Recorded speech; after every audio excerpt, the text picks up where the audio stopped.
to the book of Exodus 7, starting at verse 1. The title reads, I will stretch out my hand.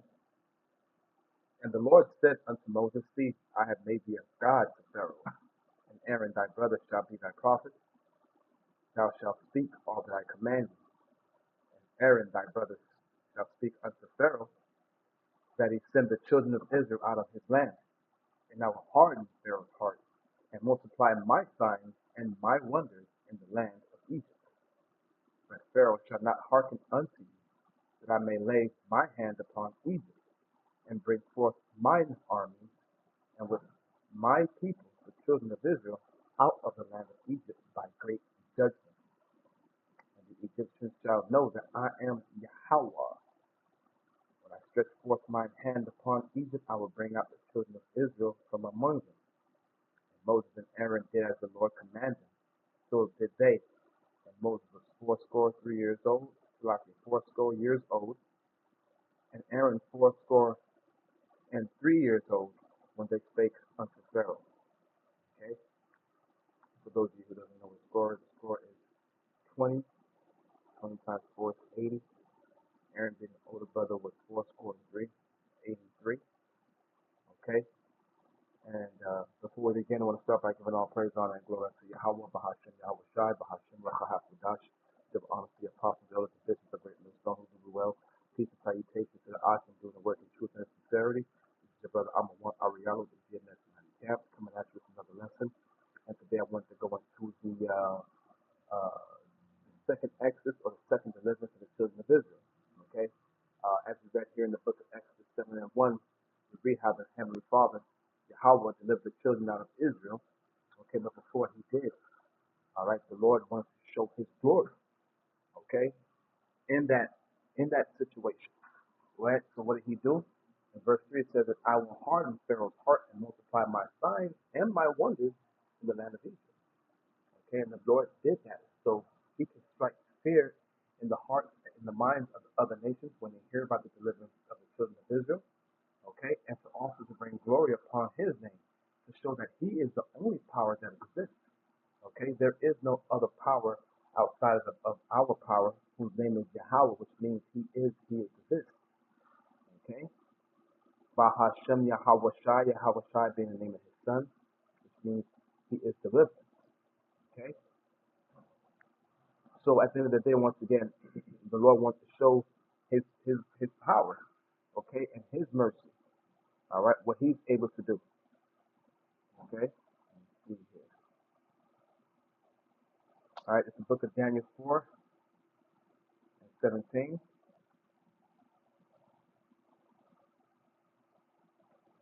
Okay. And it reads, it says, this matters by the decree of the watchers, right, the angels, the rulers, the powers, and the demand of the word by the Holy One, to the intent that the living may know, the living, that the Most High, Yahweh Bahashem Yahweh Shai, ruleth in the kingdom of men, and gives it to whomever he will, and sets up over it, or setteth up over it, the basis of men. Okay, so if you don't understand what the basis of men means, base men, all right, let's go into it. All right, and that Hebrew word there is shapal. All right, lowliest. Okay, so the Lord sets up the lowliest of men to rule. The Lord is the one that's ruling, all right, in the kingdom of these other nations. And he just sets over it base men, low-life men, vile men, all right, men of no reputation, so to speak, right? He doesn't give any favor to these men outside of the fact that he wants to show his power to them, right? Because really favor it belongs to the children of Israel, all right? Because he's given us the covenant, he's given us the promises, okay? So the favor is really upon us, but in this situation, the Heavenly Father has allowed pretty much every nation on the planet Earth to rule to some extent and to some degree, all right? But every nation has ruled in what? In wickedness. All right, even the nation of Israel to some point, you know what I'm saying, at some point fell off to where the Lord had to now disband them. And he cast them into obscurity, aka captivity. All right, and they are in their captivity. We are in our captivity until this day. Okay, but the Heavenly Father is the one that set up Pharaoh. He hardened the heart of Pharaoh. Now understand this: in the Old Testament, this actually happened, right? It was physical, but in this Egypt here, it's not the physical Egypt, but it's the spiritual Egypt. I'm talking about America, aka Babylon. All right, and when you go into that word Egypt, it goes into the Greek word bondage, all right, or devil straight. So right now we're in a state of bondage. We're in a state of affliction. All right, here in the land of our captivity. But the Lord said that He's going to deliver us out of here. The same way He delivered us out of the land of Egypt through great wonders, through great signs, through great powers. Right? The Lord, He passed judgment on that land, Egypt, before He delivered us. When He delivered us, right? You have all these different plagues going on. You have the frogs, you have the flies, you have the locusts, you have the blood of the rivers. All right? You have the killing of the beast. You have the killing of the firstborn son of those people. And anyone who did not believe. Okay? But He did that for the sake of the nation of Israel. Because see, and if that's hard to believe, man, look what He did. Look what He did to the armies of Pharaoh. Did He not drown them in the Red Sea? Okay, and now we're coming up on a time when the Lord's going to deliver us again. And what is the Lord going to do? Let's grab the book of Joel.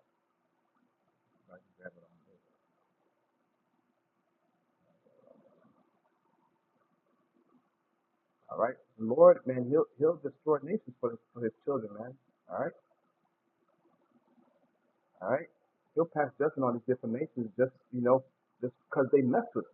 All right, and also in these last days, the Lord is going to put judgment on these nations in order to bring us into the kingdom, to usher us into the kingdom. Okay, but before that happens, He has to put down these other nations, man. I think that they're going to rule over us forever. All right, so this is the book of Joel 3:1 says, "For behold, in those days and at that time, when I shall bring again the captivity of Judah and Jerusalem." Man, let's grab that in Hold that. Okay.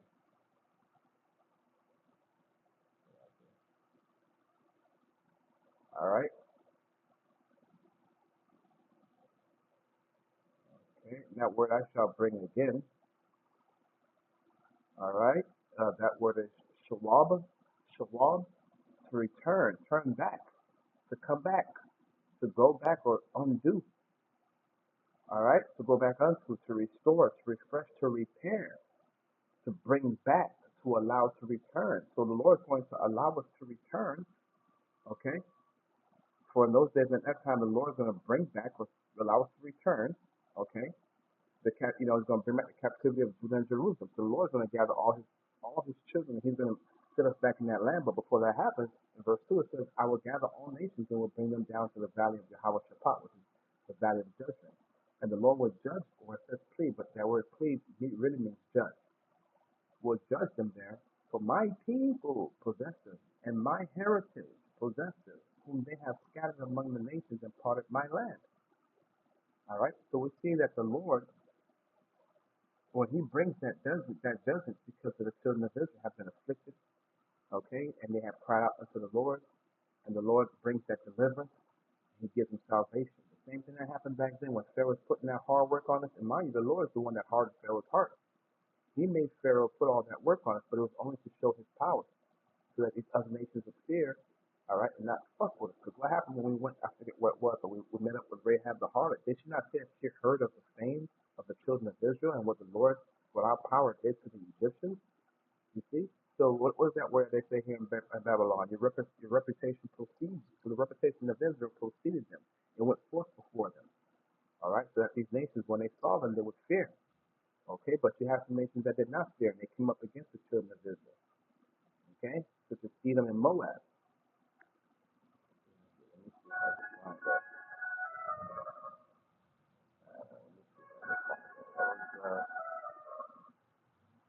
I was actually in the book of Exodus where it talks about that.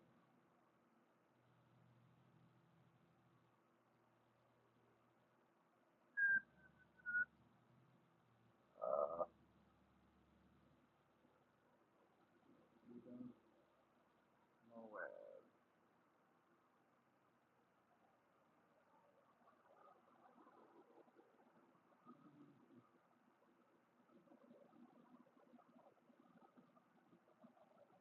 All right, let's start at Exodus 15 and 11. It says, "Who is like unto thee, O Yahweh, among the gods? Who is like thee, right? There is no other God. I'm going to get that in the book of Deuteronomy. Glorious in holiness, fearful in praises, doing wonders. Thou stretched out thy right hand, the earth followed him. Did we not see the top title of this in Exodus 7? It says, I will stretch out mine hand, the Lord is in it. This is it, Exodus 12, the stretched out right hand, the earth swallowed them. Thou in thy mercy hast led forth the people which thou hast redeemed, right? Returned their captivity. Thou hast guided them in thy strength unto thy holy habitation. The people shall hear and be afraid. Sorrow shall take hold on the inhabitants of Palestina. Then the dukes of Edom shall be amazed, the mighty men of Moab, trembling, shall take hold of them.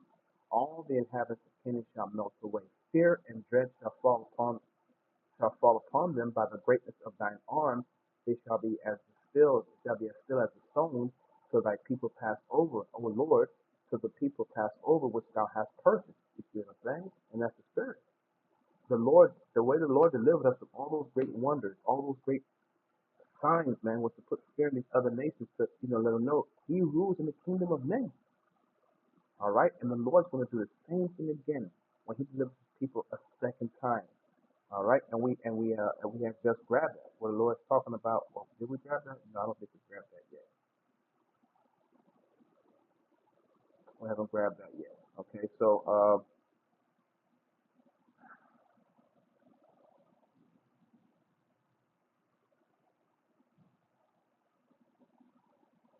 because at the end of the day, the Heavenly Father will do His pleasure. He's going to do whatever His mind desires.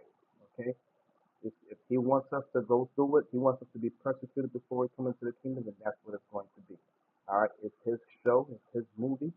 All right, and He's directing it the way He wants to do it. But the beautiful thing about this, the children of Israel, we're going to come out on top.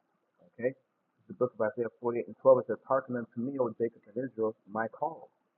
All right, for only the nation of Israel is called by the name of Yahweh Yahushua has been chosen. I am He, I am the first, I also am the last. Talking about Yahweh Shai. My hand also hath laid the foundation of the earth. Right, this is Yahweh Shai talking, right? Because all things are given to the hands of Yahweh Shai and the holy angels. Okay, well, primarily in the hands of Yahweh Shai to create everything that you see. All right, He had the holy angels with Him, 144,000 men, the first fruits of the foundations of the earth. These men were the men that were creating the heavens and the earth, the galaxies, the moons and the stars and the sun with Yahweh Shai. Okay, so it says in verse 13, "My hand also hath laid the foundation of the earth, and my right hand hath spanned the heavens. When I call unto them, they stand up together. All ye assemble yourselves and hear, which among them hath declared these things. The Lord hath loved them. He will do His pleasure." Primarily on who? On Babylon, and His arm shall be on the Chaldeans, the people of Babylon, these magicians, these soothsayers, these prognosticators. Okay, the Lord is coming to do His pleasure and His will, all right, on Babylon. And in the process of doing that, He's going to what? Return the captivity. He's going to turn away our captivity. He's going to turn away our reproach. Okay, and He's going to set us in our own land. Okay, but that second deliverance is going to be beautiful. All right, once again, he does whatever He wants. He's the one that's running the show. So this is the book of Deuteronomy 32, okay, and 39. All right, it says, "See now that I, by Yahweh, I am He, and there is no power with me. I kill and I make alive. I wound and I heal. Neither is there any that can deliver out of my hand." Okay, so we know this is the Heavenly Father that's speaking. Okay, there is no other power beside Him. He does His will. He does His pleasure. Okay, this is His show. He does what He wants to do. All right, now His show it entails the destruction of Egypt for a second time, but this time it's the spiritual Egypt, where the children of Israel are physically being held captive. Okay, so now let's grab the book of Isaiah 11.